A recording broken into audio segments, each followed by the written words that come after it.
2024 के लोकसभा चुनाव को लेकर बसपा का प्लान तैयार। बसपा के सांसद कर रहे बेवफाई, मायावती तलाश रही वफादारी। लोकसभा चुनाव को लेकर यूपी में बिछ रहा माया का जाल।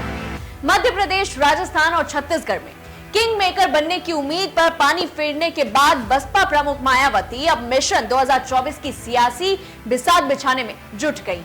पिछले लोकसभा चुनाव में बसपा से जीते कई सांसद बेवफाई की राह पर हैं और 2024 में किसी दूसरे दल से किस्मत आजमाने की कोशिश में है। ऐसे में बसपा प्रमुख मायावती ऐसे नेताओं की तलाश में जुटी है जो वफादारी के साथ साथ जीतने की ताकत भी रखता हो।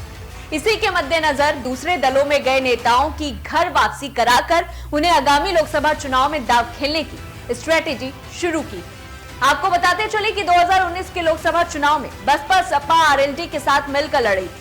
बसपा के टिकट पर 10 लोकसभा सांसद चुनकर आए थे और सहारनपुर में हाजी फजलुर रहमान, अमरोहा से कुंवर दानिश और नगीना से गिरीश चंद्र, बिजनौर से मुल्क नागर, जौनपुर से श्याम यादव और अंबेडकर नगर से रितेश पांडे। लालगंज की बात करें तो वहां से संगीता आजाद, गाजीपुर की अगर बात करते हैं तो अफजाल अंसारी और मऊ से अतुल राय और श्रावस्ती से राम शिरोमणि वर्मा बसपा से लोकसभा सदस्य बने थे। अफजाल अंसारी को गैंगस्टर एक्ट में सजा होने के चलते उनकी सदस्यता समाप्त हो गई है और इसी तरह से बसपा के 9 सांसद बचे, जिनमें से कई सांसद 2024 में दूसरे दलों में अपने लिए स्थान तलाश कर रहे हैं और ऐसे में बसपा मजबूत प्रत्याशियों की तलाश शुरू कर चुकी। 2024 के लोकसभा चुनाव को लेकर बसपा राजनीतिक बिसात बिछानी शुरू कर दी। बसपा ने लोकसभा क्षेत्र में प्रभारी नियुक्त करना शुरू कर दिया है, जो 2024 में पार्टी के उम्मीदवार माने जा रहे हैं। बसपा प्रमुख मायावती ने सहारनपुर सीट पर मस्जिद अली को प्रभारी नियुक्त किया है। माना जा रहा है कि लोकसभा चुनाव में वो बसपा के प्रत्याशी हो सकते हैं, जबकि सहारनपुर से मौजूदा समय में सांसद हाजी फजलुर रहमान है। माजिद अली की पत्नी तस्नीम बानो सहारनपुर की जिला पंचायत अध्यक्ष रह चुकी है। 2016 में बसपा के टिकट पर जिला पंचायत अध्यक्ष चुनी गई थी, लेकिन 2021 में माजिद अली का टिकट काट दिया तो उन्होंने सपा छोड़कर दलित नेता चंद्रशेखर आजाद की पार्टी भी ज्वाइन कर ली थी। 2 साल के बाद दोबारा से माजिद अली की 2 दिन पहले बसपा में घर वापसी हुई, जिसके बाद पश्चिमी यूपी के प्रभारी शमसुद्दीन राइन ने उन्हें सहारनपुर लोकसभा क्षेत्र का प्रभारी घोषित किया। इमरान मसूद के बसपा से निकाले जाने के बाद और सांसद हाजी फजलुर रहमान के सपा से संपर्क में होने के चलते माजिद अली की घर वापसी कराई। माजिद अली को प्रभारी बनाए जाने के चलते माना जा रहा है कि फजलुर रहमान का टिकट सहारनपुर से कट सकता है और ऐसे में साफ है कि बसपा फजलुर रहमान के विकल्प के तौर पर माजिद अली पर दांव खेलने की रणनीति बनाई है, लेकिन 2021 में पार्टी से ब्रेकअप कर चुके थे। इस तरह से पार्टी छोड़कर गए नेताओं में मायावती वफादारी की उम्मीद तलाश रही है। हालांकि बसपा में आखिरी वक्त तक कंफर्म कुछ नहीं होता है, कब किसे टिकट मिल जाए और किसका टिकट कट जाए, यह बात कहना बहुत मुश्किल है।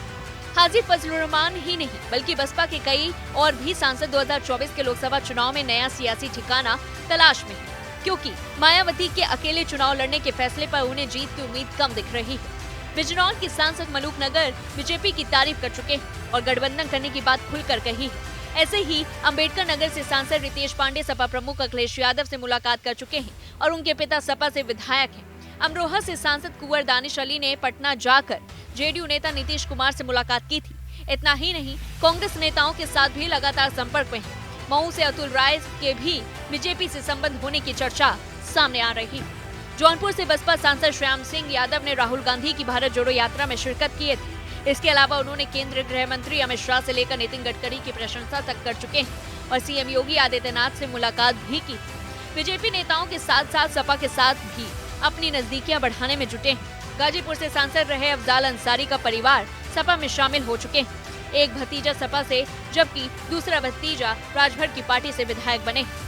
माना तो यह भी जा रहा है कि 2019 में बसपा के टिकट पर संसद पहुंचने वाले नेताओं में आधे से ज्यादा पार्टी छोड़ने के फिराक में है, क्योंकि अकेले चुनाव लड़ने के फैसले से वो चिंतित थे। उन्हें लग रहा है कि गठबंधन की सियासत में अकेले चुनाव लड़ने पर उनका नतीजा और उनका जीतना मुश्किल हो सकता है।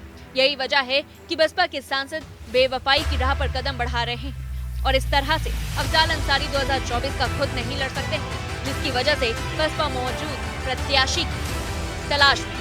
ऐसे में बसपा की नजर उन मजबूत नेताओं पर है जो पार्टी छोड़कर जा चुके हैं, लेकिन जहां पर उन्हें टिकट मिलने की बहुत कम संभावना है। माजिद अली की बसपा में वापसी भी इस मद्देनजर हुई।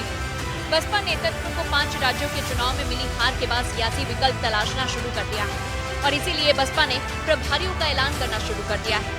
पार्टी प्रमुख मायावती ने 2024 के लोकसभा चुनाव को लेकर 10 दिसंबर को लखनऊ में बैठक बुलाई है। इस बैठक में मायावती आगामी चुनाव को लेकर अपनी रणनीति बनाने और लोकसभा सीटों पर प्रभारियों के नियुक्त करने का ऐलान कर सकती है। बसपा के सूत्रों के मुताबिक पार्टी के जोनल कोऑर्डिनेटर के ऊपर 2024 के लोकसभा चुनाव में प्रत्याशी तलाशने और उन्हें प्रभारी नियुक्त करने के दबाव है। बसपा के अकेले चुनाव लड़ने के फैसले के चलते बसपा से टिकट के लिए बहुत ज्यादा दावेदार नहीं, जिसकी वजह से पार्टी कोऑर्डिनेटरों को मजबूत प्रभारी तलाशने में मुश्किल आ रही है। ऐसी तमाम बड़ी खबरों से जुड़े रहने के लिए देखते रहिए न्यूज़ 1 इंडिया।